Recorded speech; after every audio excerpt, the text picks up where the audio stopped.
Hello, my name is Lindsay Peterson, and today I will be talking about my action research proposal on eliminating academic ableism, supporting deaf students in public schools. To get us started, we'll talk about why do I care, what is academic ableism, what am I investigating, and why does this research need to be done? Why do I care? I was a disabled student who received no support and experienced academic ableism. I also witnessed my former students experience academic ableism while working in an elementary school this past year. I am also strongly passionate about supporting and working alongside the deaf community. I want to see a significant decrease in academic ableism in the future, and that begins with research, education, and policy change. Leah Smith on #Ableism, which is an online resource, says, Ableism is a set of beliefs or practices that devalue and discriminate against people with physical, intellectual, or psychiatric disabilities and often rests on the assumption that disabled people need to be fixed in one form or the other. Academic ableism simply is this definition of ableism happening in an academic setting. My problem statement is simple. When deaf students are enrolled in public schools, their needs tend to go unmet due to a lack of education based around deafness as a disability and the ableist idea that deaf children can learn to hear. My research questions to try to tackle this problem statement are: how can academic ableism be eliminated in the classroom? How can special education placements be adjusted to fully meet the needs of deaf students? And how can mainstreaming be modified to ensure academic success? My literature review focused on three main sources: Deaf Children in Public Schools, a book by Claire Ramsey, published in 1998 by Gallaudet University; Recognizing Ableism in Educational Initiatives, Reading Between the Lines, a scholarly journal by Maria Timberlake, published in 2020; and Falling Through the Cracks, Deaf New Americans and Their Unsupported Educational Needs, a scholarly journal by Michael Schwartz, Brent Elder, Manu Shatire, and Zena Pirelli. Deaf Children in Public Schools was written using observations of actual deaf students, focused on academic shortcomings of deaf students in relation to least restrictive environment placements, and the gap that I noticed between Ramsey's research and my own is how can special education be adapted.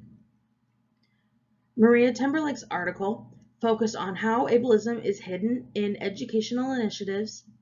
It identified implicit use of academic ableism, meaning that it is completely unintentional. And the gap I noticed was the need to eliminate ableism in schools at the policy level.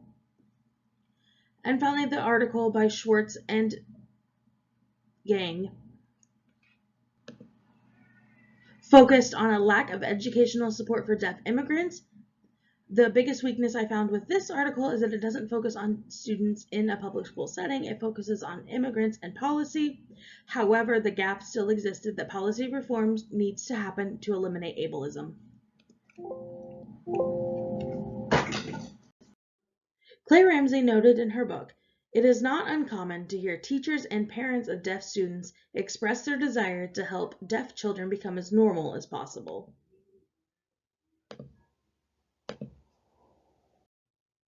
The procedures for my research would be a qualitative data collection.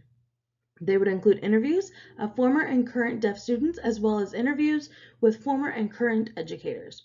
These interviews would be from people across the United States using social media, email, and Zoom to find willing participants. The questions used would be planned and edited prior to the interviews, and they would focus around topics such as the use of assistive technology, academic success for students and classes, and implicit and explicit academic ableism. Implicit is the unintentional academic ableism, whereas explicit is the open use of academic ableism.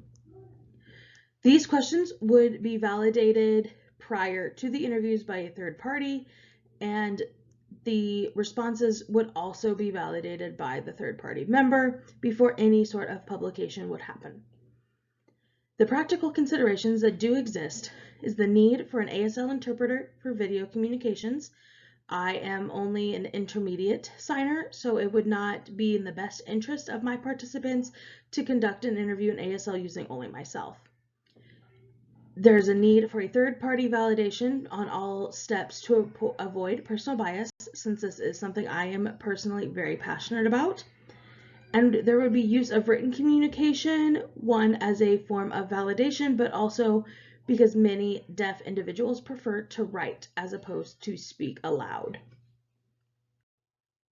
In conclusion, the goal of this research is to eliminate academic ableism in the classroom, as well as improve the definition of least restrictive environment for special education students and improve the experience of mainstream deaf students.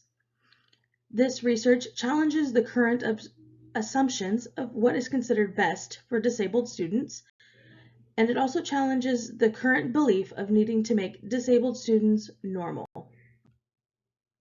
And here are the references to all of the resources I spoke about today. There's also a link down at the bottom where you are more than welcome to follow to find my full reference guide for this entire presentation. Thank you so much, and you have a fantastic day.